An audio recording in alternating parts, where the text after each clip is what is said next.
Let me finish with this story. We go to China from time to time, and we train leaders. And this time we brought up 22 leaders from the Hunan province, and they rode 13 hours on a train to get to a hotel that they came up 2 by 2 in these elevators so as to not draw any attention. And then they got to a hotel room, a little apartment room. It's only about 700 square feet in the little living room, no air conditioning, hardwood floor, 22 sat there. I came in, and when you teach in China, you start at 8 in the morning and you don't get done till 5 at night. You teach the whole day. They were sitting there, all 22 of them, and I looked around and I said, now, if we get caught, what will happen to me? They said, oh, you'll get deported in 24 hours and we'll go to prison for 3 years. I said, you're kidding. How many of you have been in prison for your faith? Out of 22, 18 raised their hands. I thought, no way. I looked at him and I said, you 22 people, how many people do you oversee? Because they were all of these small group leaders, underground church leaders in the Hunan province. I said, how many, if you counted up all the people under your jurisdiction, how many would it be? And they counted them up, and they said, little over 20 million. I said, what? See, we forget there's 1.3 billion people in China. This is crazy. Well, I had 15 Bibles, and I passed them out. Obviously, 7 didn't get them. And I said, let's turn to 2 Peter chapter 1, and we're going to read it. And just then, one lady handed hers to somebody next to her. And I thought, interesting. Well, we turned there anyway, and as we started reading it, I understood why she gave it away. She had memorized the whole thing. She just recited the whole chapter. When it was done,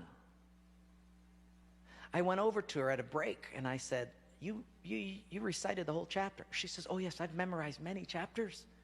I said, where did you memorize so many chapters? She said, in prison. I said, you have much time in prison. So I said, but don't they confiscate the Bible? She said, yes. So people bring in scriptures written on pieces of paper, and they bring it in.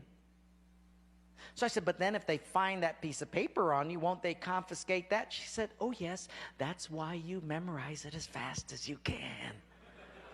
Because even though they can take the paper away, they can't take what's hidden in your heart. I thought, wow. Well, after 3 days, you fall in love with these people.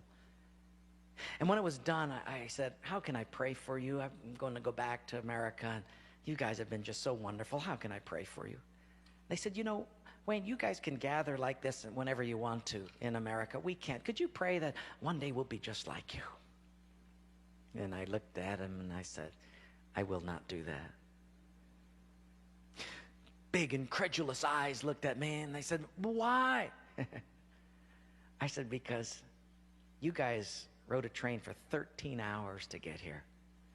In my country, if you've got to drive more than an hour, people don't come. You sat on a wooden floor for 3 days. In my country, if people have to sit more than 40 minutes, they leave. You sat not only here for 3 days on a hard wooden floor, but you did it without air conditioning. In my country, if it's not padded pews and air conditioning, people don't often come back.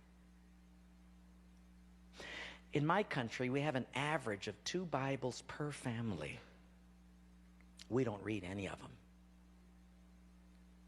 You hardly have any Bibles, and you memorize them from pieces of paper. I will not pray that we become like, you become like us, but I will pray that we become just like you.